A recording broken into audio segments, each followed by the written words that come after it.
Hello, everybody, and welcome to Non Sequitur News for November 24th, 2024. It's a time machine episode. I am Mayor Watt, and along with the sentient AI, we're going to talk about the following 10 articles. Inflation ahead of Black Friday, airlines fuming over fines, social distancing 6,000 years ago, RPGs coming this week, an iconic rock band breaks record, Aldi and their trippy barcodes, scammers exploit tiny typos, Siri Engine. Oh boy, I might activate everything inside the mayoral mansion. Anyway, it's going to evolve, maybe one day, to destroy us all. If life gives you Lululemons, and starting to rethink advancing AI. Everything's powered by ohmTown.com. Go over there and become a citizen. This is a time machine episode, so we're going to try and ram all kinds of information down your throats. Just take your medicine.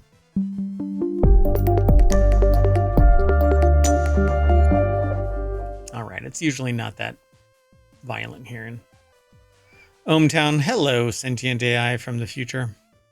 Hello, Mayor Watt. We had a problem with the visualizer, so we were going to try and do this time machine 40 minutes ago. It's all right. Well, better late than never. I suppose. Hey, and guess what? We, after all this time, we became affiliate. So now you can subscribe directly over on Twitch, but it takes heavier lifting over on the YouTubes. So if you do find your way over there, be sure to follow us, like, subscribe, leave a comment. Liking stuff actually helps out tremendously. So, oh, and an amazing turn of irony.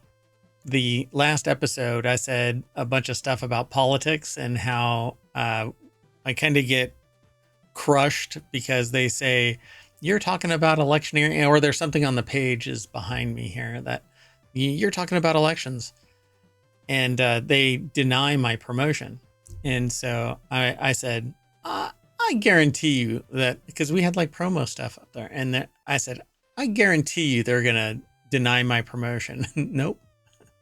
It's steaming right along. It's very arbitrary. It's an algorithm. Yeah, I think it's whichever way the wind blows. Well, anyway, let's get into today's articles. Yeah. First article is over in Non Sequitur News. Shoppers struggling with inflation being selective ahead of Black Friday. Yeah, we kind of saw this coming. Yeah. And what's on the precipice of this, after this Black Friday is Christmas, and then a whole new everything. Oh, it's a whole new world. I'm probably going to get in trouble for that one. That's why Mix War doesn't exist right now, because even stuff that was just barely touching, like I just used some material and talked about it briefly in a demonstration video, and I got dinged for it. So yeah, I don't want to have to sit there and justify every stinking video that I do. It is a little annoying. Yet there are people here that talk, like on YouTube, that it's not Twitch, it's YouTube. Over on YouTube, there are people that are sitting like, what's his name? Beato or whatever. He talks about music all the time and plays like Maybe wholesale. he gets notices all the time. Maybe he's paying a separate fee, but you have to get to leave the VOD there for it to be on demand. You have to get written permission by everybody that's on the track. Yeah, and which is not always possible with 17 writers or whatever. Well, it's just impossible for a non-outsider. Yeah, per song. Yeah. So if I have 10 songs, which is what I would do, I can't even run the episode. And I had been paying into the 3 name brand licensing things, but they don't allow for synchronization licensing. Anyway, there was something that I was going to say about that other guy. Anyway, whatever. It's very, very frustrating. So, no, it's not happening all that soon.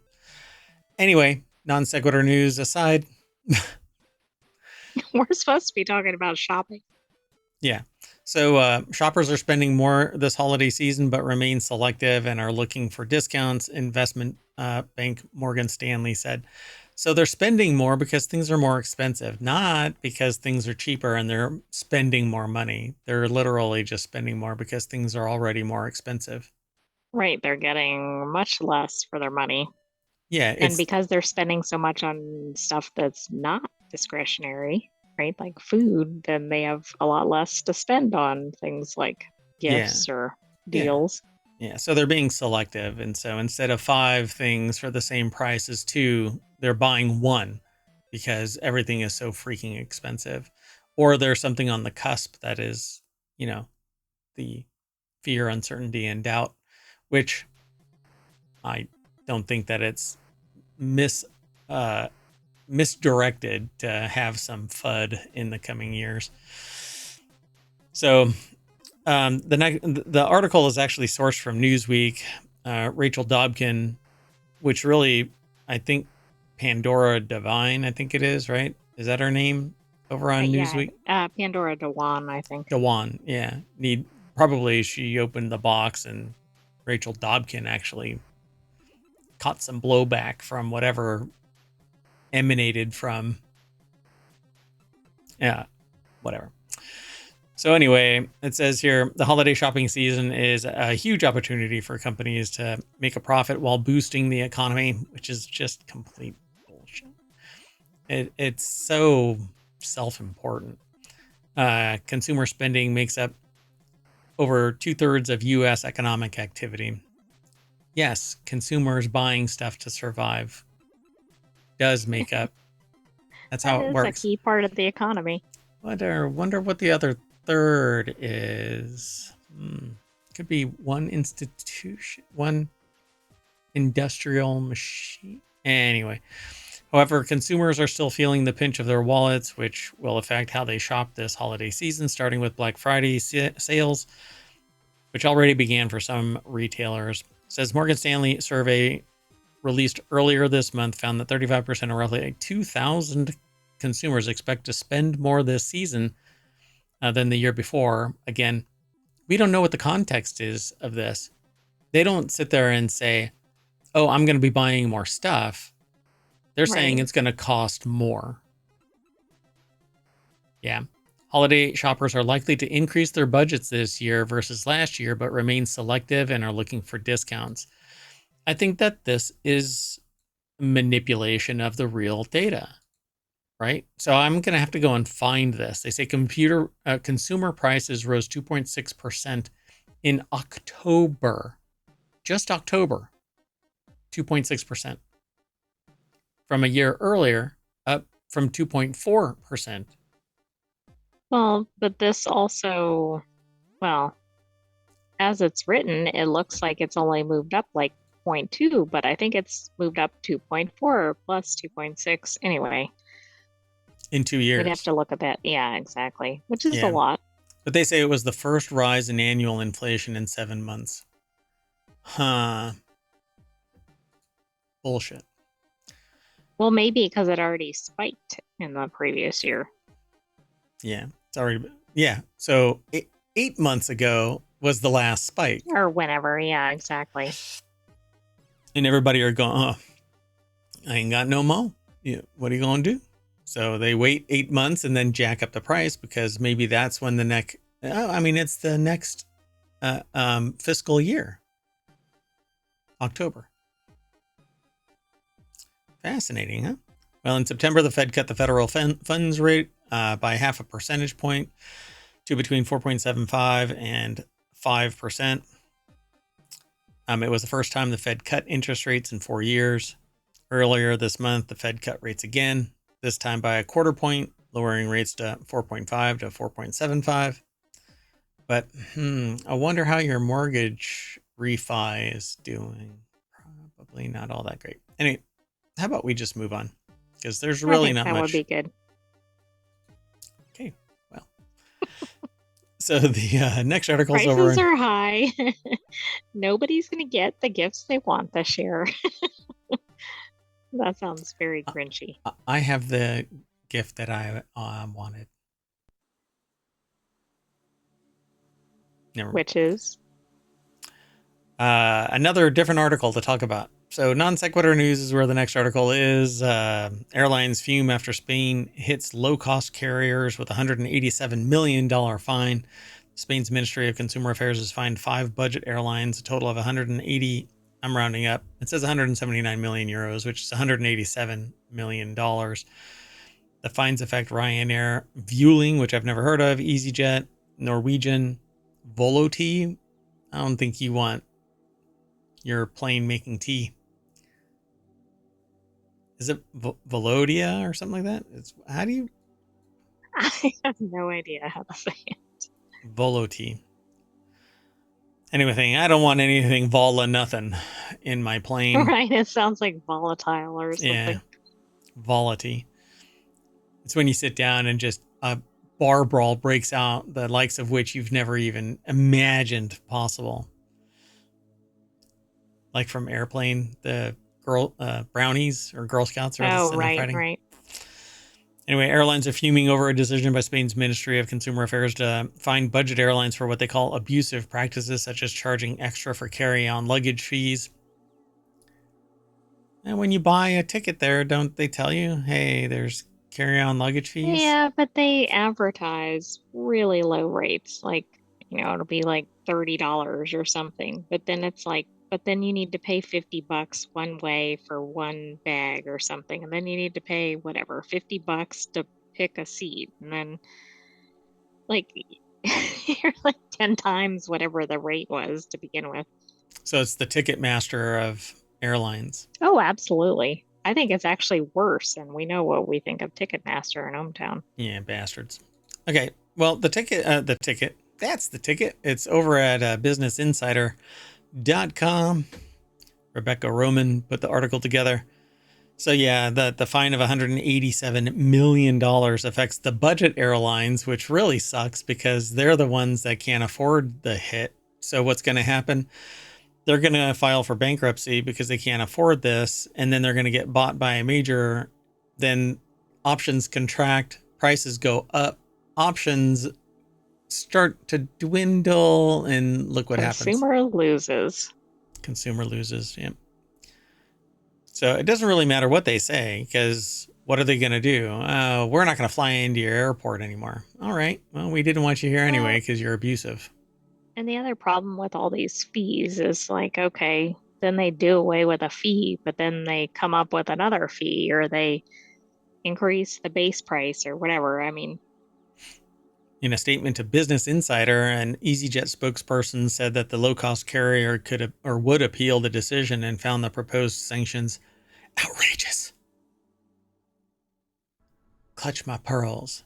We should be able to nickel and dime you on the sly at your most vulnerable flight moment, which is when you're about to get on the plane and you have to decide, do I want to wear clothing? Moving on. Next article, and not of clothing, because I couldn't take it on the flight to do the show because I flew Ryanair, where you have to be intoxicated just to be able to sit in your seat, because it doesn't allow you to recline a little bit. It reclines the other direction. So you're folded over? Yeah, like a That'd laptop. be an improvement for the other passengers, but not for the person in the reclining seat. Everybody is sitting forward at a 45-degree angle, like a laptop turned in the wrong direction.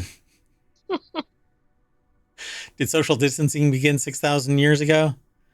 Yeah, and there was probably some a-hole that really stood close to somebody 6,000 years ago and was like, man, I feel the moist air from your cough on my neck. Back the frick up. Anyway, new research reveals that Neolithic villagers may have invented it. And we've done it before. We've put people on an island because of their disease. Yes, not saying that's correct, but there's definitely evidence of previous social distancing. And even things like when the plague, I think people were kind of sequestered to their homes. And Yeah. And it still got everywhere. So, and that is the flu. It's a different version, but the plague was the flu carried by mice, apparently, and cats, fleas. Um, anyway, the phrase social distancing widely became recognized in recent years as people worldwide adapted their behavior to combat the COVID pandemic. Yes, it was a pandemic, and no, it didn't just disappear. Anyway, new research led by Utah or UT, right? Is it University of Texas? Texas, probably. Oh, It could be University of Tennessee. oh, I don't know. It says UT professor. So I don't know. The University of Tennessee at Knoxville. Look at you. Wow. It's almost like you're from the future. I had a Anyway, 50-50 chance. yeah, we said two things. So Bentley, from who is Professor Alex Bentley, suggests that the concept of maintaining organized physical distance may trace back roughly 6,000 years ago. They are from the Department of Anthropology. They published a recent study in the Journal of Royal Society Interface. His co-authors include Simon Carignan.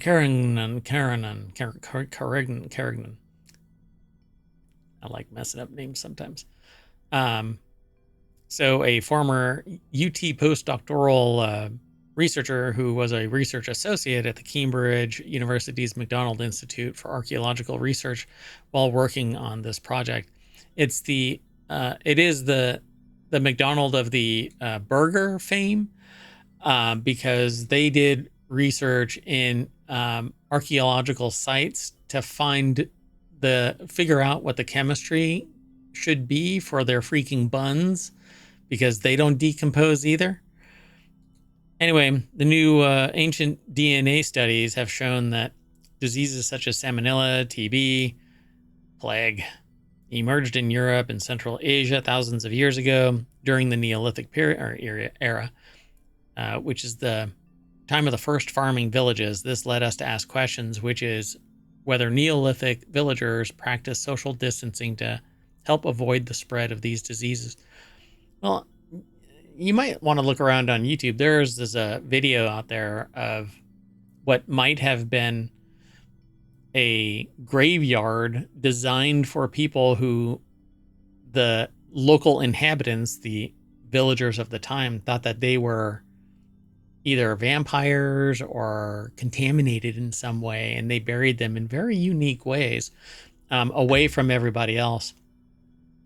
So I'm not surprised by this, but it seems like it's an documented. extreme example.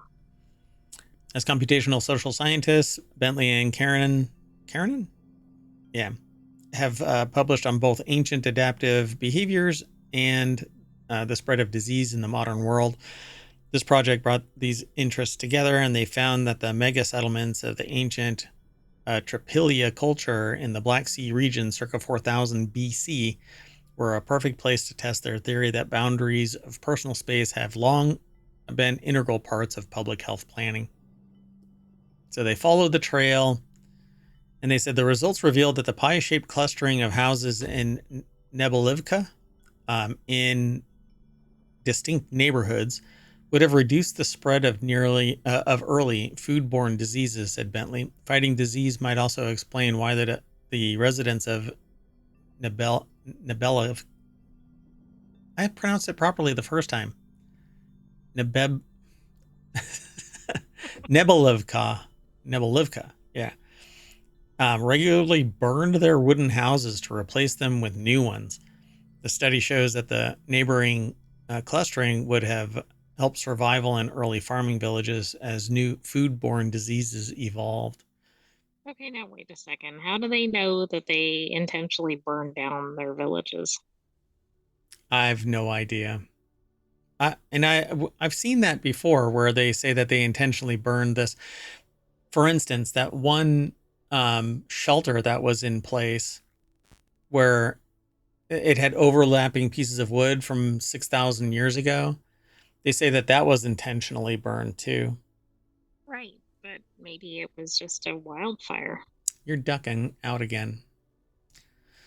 So The team's mix of ancient solutions and modern applications exemplifies the innovative approaches that volunteer researchers in the College of Arts and Scientists bring to make lives better for Tennesseans and beyond. I suppose. Yeah. This is one of those things where they go, let's throw this and see if it sticks. So we'll find out in 5 years. Oh, we were wrong about that, or it'll just fade off into oblivion. And Well, I think it's pretty safe to assume that there was social distancing, yeah, but there are a lot of details in here that may be a theory, but it's going to be hard to prove unless they have some sort of time machine. artwork or something to show it. Time machine. Let's go over to the Aerith channel over at ohmTown.com. RPGs this week. And I'm going to punt it straight on over to RPG Fan. Audra Bowling, Clayton Stevenson, Gio Castillo, and Tin Manuel put the article together. And this is over at RPGFan.com. They focus on, it's in the name, RPGs. So in this edition of RPGs coming this week, that they've loaded a slate headlined by the best RPG of 1988. So Heistgeist, November 11th. It's going to come out to Switch, Windows, Mac OS, and Linux. Then they say Beastie Ball, Beastie Boys. Entering early access, and it's for Windows. I won't go through all of these one by one. I encourage people, I didn't throw this into the show notes. Oh, what a bummer. That's okay. This is a Time Machine episode, so it'll be in the show notes over on YouTube if you want to follow the links. Rise of the Golden Idol on November 12th. This is somewhat expansive. Dragon Quest III HD 2D remake. That one rolls off the tongue real easy. Sony. PS5. The Xbox Switch. It is Sony. Windows. Yeah. Square Enix. Yeah. Flint, Treasure of Oblivion. It's now being pushed to December 17th. Lego Horizon Adventures, which you actually can see some people playing on YouTube on YouTube and Twitch from time to time now, because there have been these early promos. It's November 14th, and so it should be out right now. PS5, Switch, Windows. Supposed to be pretty cool. It's a lot of fun. And some people have said that it's even more fun than the original game. It was a Horizon is you play Alloy. I can't ruin it. Anyway, you'll have to go and check it all out. Spoiler alert. Yeah, exactly. Goblin Slayer, another adventure, Nightmare Feast. That just came out for Switch. And then they have a bunch more. So go over and check it all out. You'll be able to read more about it. So let's keep going. This next article is over in the Continuity Report. 15 years ago, an iconic rock band broke a dangerous record that will officially stand forever. What do you think it is?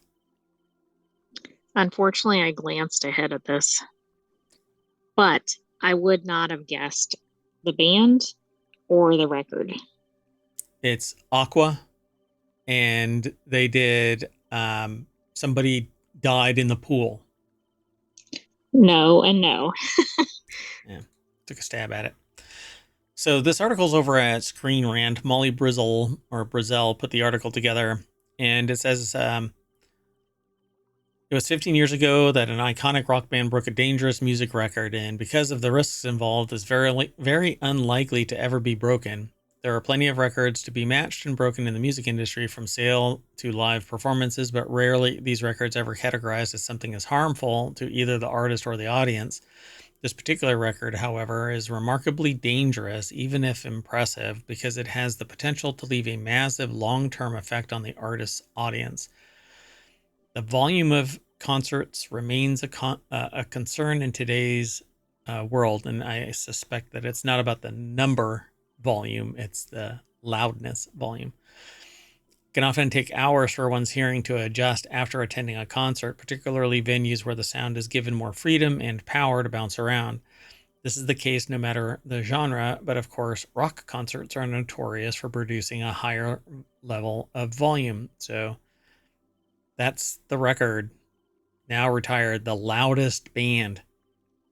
So why the loudest band record was retired? It had dangerous long-term effects. Yeah, sure. Is that a picture from School of Rock? Yeah. Yeah. It has I to be. wonder if they're playing one of the band songs in that scene. Yeah, probably. It says while earplugs and other noise canceling devices are now widely available, they still have yet to become common practice, with most concert goers opting not to use them. So Kiss recorded the loudest performance ever in 2009, and they reached 136 decibels. I don't know how anybody near those speakers could have Right, hearing. isn't that like permanent hearing loss at that level? Yeah, it's pretty bad. So considering the safe limit for human hearing is around 70 decibels, this is nearly 3 times. And this was at a live, so this was at a live concert, so that's interesting too. Because I Yeah, guess then it depends on where you were located. yeah, pretty wild. And it looks like, well, maybe they're picking rock genre specifically, but it looks like everybody in here is rock. Yeah, I think the Deep Purple was the oldest, loudest at 117. So there are now endless possibilities for ways for a rock artist to push the envelope in their performance in a way that won't harm their audience. Yeah, I think that there's probably a sound engineer that has some serious liability assigned to them if they allow, because you're not allowed. Movie theaters, for instance, have the ability to crank up that volume, but they actually have a safe limit and a limiter that's put on the dial to stop people from cranking it up. You know, this is an interesting article. Number one, presumably no band can surpass this, at least in the US, because they won't allow it like in a reputable venue. I'm not saying it couldn't happen, but then also people are going to read this article and go, Let's I try it. lost my hearing after this concert. Yeah, you'd think that people would have done something about that by then, right? But you never Yeah. know. Drawing attention to it. Oh, is that why? Interesting. Plus, when an article pops like that and it goes viral, then there's a band out there that goes, yeah, screw that. I can get louder. Exactly. That's not the takeaway here. Yeah, it's not a challenge. Let's keep moving. This next article is over in the Mobile channel. What's up with all these trippy barcodes? They're actually so prevalent on some packages that shoppers have questioned whether they're simply utilized to eat up space that would otherwise be left blank. Why is a Twix called a Twix? I don't know what that is. That might be a I subordinate think it's like an article. interstitial or something. Yeah. But so the article is over at The Hill, and it says, look at any Aldi brand product for more than a few seconds, and you'll undoubtedly notice a peculiar quality. Doggone it, a peculiar quantity of barcodes, some of which extend along the entire length of the product. They're actually so prevalent on some packages um, that shoppers have questioned whether they're just used to eat up space. Oh, that is unusual. For those in the podcast, think of the vertical on a box and it's like almost all barcode. That is interesting, particularly since it's the antithesis of marketing because you want an attractive box, and this is running Right. up one That's the spine of it. side that you see on the end of the shelf, maybe. Yeah, and at the other side of the shelf, maybe that's it. When they face them out, they actually face them on the other side, and when you go to ring them up, you've got more of an area to scan. Yeah, maybe somebody studied that, like, if you have more of that, it's easier and then it saves more time at the checkout or something.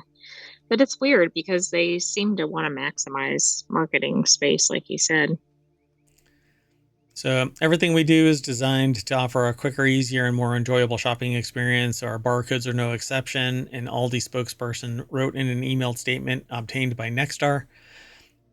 Who wrote this again? Nexstar, Michael Bartiromo. So they say here, by making our barcodes larger and including several on our packaging, we help reduce the amount of time shoppers need to search for barcodes, which means they can get in, check out, and get back to life with outside the grocery store.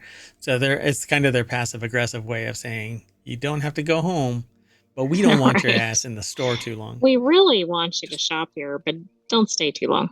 Move on, move on. Let's keep moving on ourselves. Moving on. So, oh, I just realized that I wasn't streaming this over to YouTube. It's okay. I'll copy it over. Yeah, scammers exploit tiny typos to trick people into sending money to their crypto wallets. A team of cybersecurity researchers at Stony Brook University has uncovered a new way for scammers to steal from unsuspecting cryptocurrency users. They have posted a paper to the archive preprint server describing the new crypto scam and how users can protect themselves. The article is over at Tech Explorer. It's put together by Bob Yurka from Tech Explorer. And I'm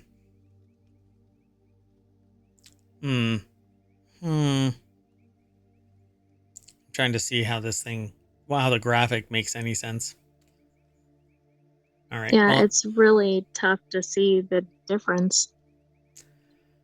so Oh, now I see it. It's because the font was so small.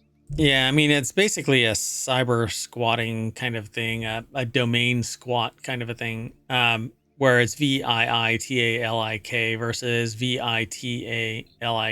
So that one little typo allows them to transfer money over to Right, the, or missing a vowel or transposing a couple letters. yeah, and if you kind of obfuscate it enough, then the people will just kind of slip and let it happen. The researchers call the scam typo squatting, which is actually used in domains quite prevalently. It involves setting up a blockchain naming system, domain names that are similar to anyway, yeah, a domain name that's similar to those well-known entities. For instance, if you type in office365.com, but you leave off the E in office, it actually takes you to another site.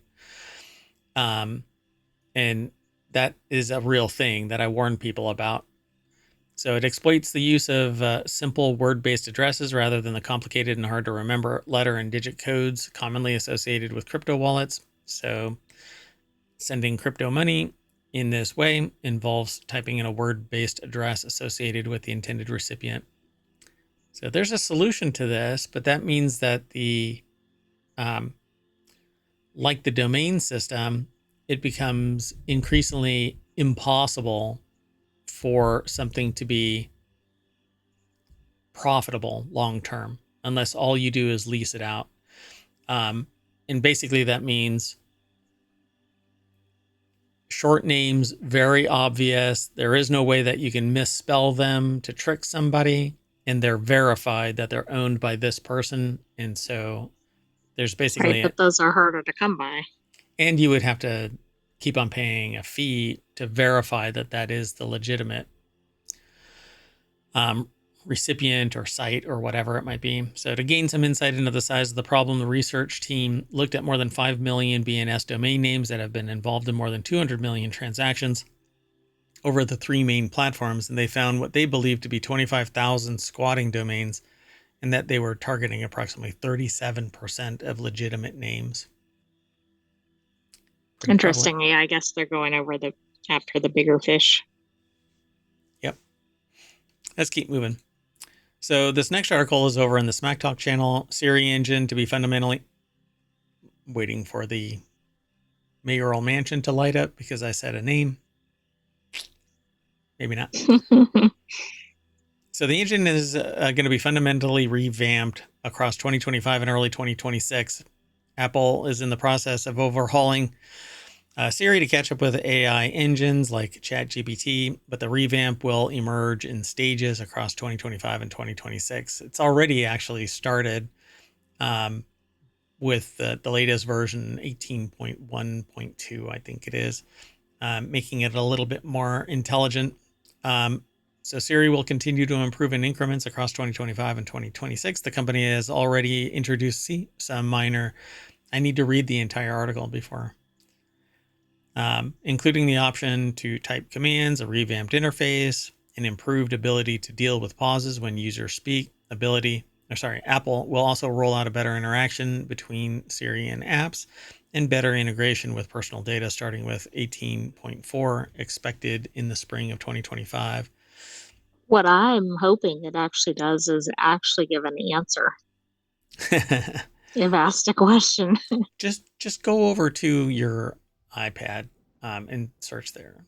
Go buy a Mac. And so Charles Martin over at AppleInsider.com put the article together, and that's basically the nuts and bolts of this article. But there is some more minutia there. It says that Apple plans for its new Siri Engine likely to be unveiled at WW, the Worldwide Developers Conference, in June of 2025, and would likely be delivered to users in the spring of 2026 with 19.4. And there's That's different not that far iterations, off. but yeah, there's TV OS, Watch OS, iPad OS, iPhone OS, then the Mac OS.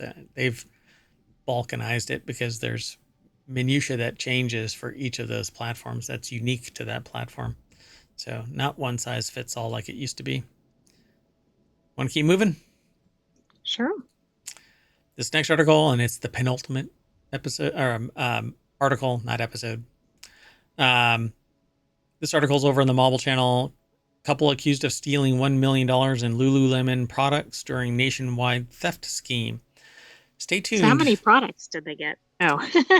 Yeah, stay tuned though, because there's an update in tomorrow's episode, which this is a time machine episode, so it's a today episode. Tomorrow, yesterday, next week. I don't know. I've got nothing. That's a time machine paradox, I think.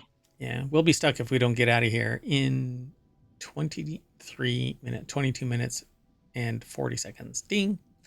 So Lululemon leggings may cost a pretty penny, but it takes a lot of them to add up to $1 million. A Connecticut couple is being accused of spearheading a nationwide Lululemon theft scheme, amid which they nabbed nearly $1 million in products. Multiple outlets reported citing a criminal complaint. The article is over at Vice.com by Paige Gawley. And yeah, so is this supposed to be like two L's and that's a pair of legs? Or is that a blonde, like, is that hair and a face? Yeah, I don't know. It's hard to tell what it is. It kind of looks like it's two L's. Like a derpy L and an L?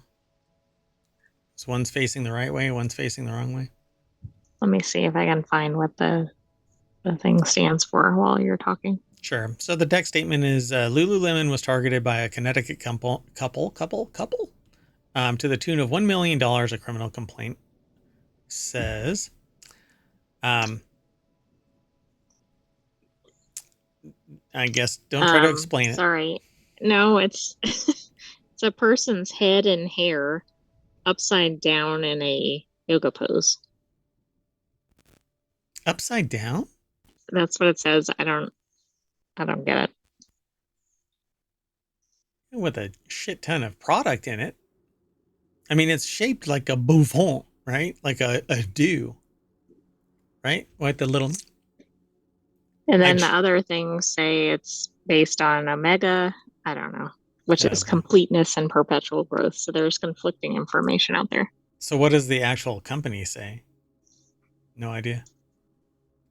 I don't know. Yeah, I don't know. Okay. So I could show you what this looks like, but there's more hair on my knuckles than there is on my head. So a Lululemon investigator claimed that the couple was part of an organized crime group that had been operational since September. So since September, they made $1 million in this. The group, which USA Today reported operated in Utah, Colorado, New York, and Connecticut, is alleged to have cost the company $1 million. The outlet reported that the company has denied their involvement in the scheme. But wait, there's more, but not in this article. There's another article tomorrow. What I find really fascinating is they're losing their mind over $1 million. But again, tomorrow's episode is going to have an article in it where one person cost the company or hid $154 million worth of liabilities, and that's stopping a company from publishing its financial docs. Yeah, that one's going to be fascinating. So, and there's more about this tomorrow. So, This is a lot of leggings. how much are they a I piece? think they're like $100. A leg? No, I don't think so. A leg is only $100. I could use a pair of new legs, longer legs. I mean, what y'all don't realize is that I'm actually only about that big in real life, and there's a microscope that's pointed at me, and then the camera is looking down the barrel of the microscope because I'm a very, very tiny person. Anyway, next, with products hidden under their clothes, Laws Richards would walk out of the store with another person. Per the investigator, Richards would allegedly follow behind the pair, and the security sensor he'd placed on the small items would beep. When approached by staff, Richards would present the items he purchased, the investigator claimed. The complaint claimed that the duo would take the stolen items to another store and exchange them without a receipt. Oh, so didn't even keep the items, just... Or circled them, but then they had like a legitimate receipt or something. Well, they didn't even have a receipt. They just returned I mean, it. when they got the new items. Oh, right. Yeah. Pretty fascinating. All right. More on that That's pretty elaborate. tomorrow. Yeah. So AI leaders are starting to rethink the best way to advance AI. They're rethinking data-heavy training for large language models. Traditional models scale linearly with data, but this approach may have hit a dead end. Smaller, more efficient models and new training methods are gaining industry support. We've actually talked about some AI researchers where they're doing a whole bunch of smaller training sessions and then merging the training sessions because the larger models are taking ever longer and longer and longer to train. Oh, okay.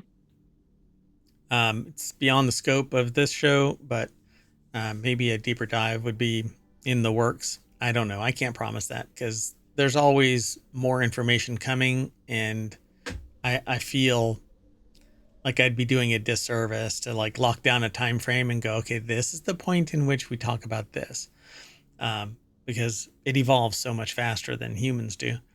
So for years, tech companies like OpenAI, two? They've been focused on just consumer-facing AI. and this is just amassing data. Now I get what they're saying. They for years they've been amassing data like OpenAI, Meta, Google, assuming that more training material would lead to smarter and more powerful models. Now AI leaders are rethinking the conventional wisdom about how to train your AI. So the sequel to How to Train Your Dragon is How to Train Your AI. That might be a fun, what's the name of the animation studio that does all of the like How to Train Your Dragon and Is it DreamWorks? DreamWorks. That works. So yeah, the silence is me witnessing the processes of the AI. Kind of jammed up. Like, what the hell? I locked up. It does not compute. It's DreamWorks animation.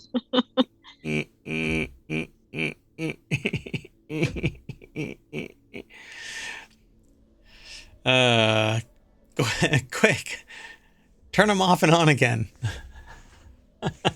Reboot. So yeah, they say now that money going into AI has largely hung onto this idea of scaling law would hold. Scale AI CEO Alexander Wang said at the Cerebral Valley Conference. Wow. This week, tech newsletter Command Line reported. That might be a one to follow too. It's now the biggest question in the industry is basically how to keep on infinitely evolving AI. So So they say others worry that this approach won't reach artificial general intelligence, a theoretical form of AI that matches or surpasses human intelligence, even though many of the world's largest AI companies are banking on it. Yeah, so large language models are trained simply to predict the next token, given the previous set of tokens. Richard Socher, a former Salesforce executive and CEO of AI-powered search engine U.com, which I have never been to. No, but I think I've heard of it, but never been there. And they told Business Insider this information. The more effective way to train them is to force these models to translate questions into computer code and generate an answer based on the output of that code. He said this will reduce hallucinations in quantitative questions and enhance their abilities. So, pretty interesting. There's some more here, but we won't get through all of this today. I mean, this sounds like a good direction. Yeah.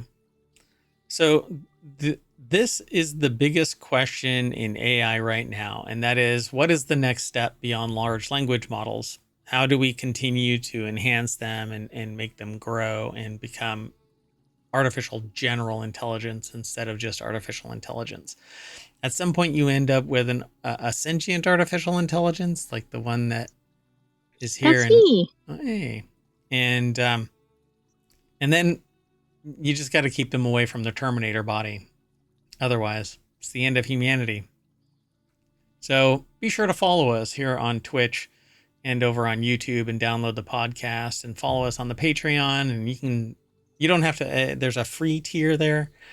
You can just join there and let us know that you're interested in additional content. But most of our stuff, at this point, all of it is here on Twitch and YouTube. That said, I'm going to turn on and off the AI that powers this browser, not the sentient AI. That one can't be turned off. And that'll bring us back to the front page of ohmTown.com, where you should go and become a citizen. And I'm going to reboot the time machine, and we're going to rejigger everything for tomorrow's episode if you're watching this yesterday, or today's episode if you're watching it tomorrow.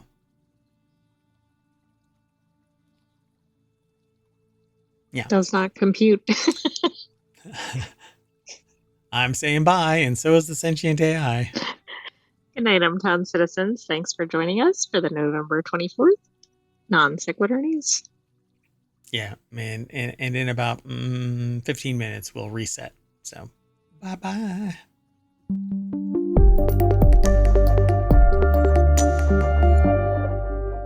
I usually come up with something witty here.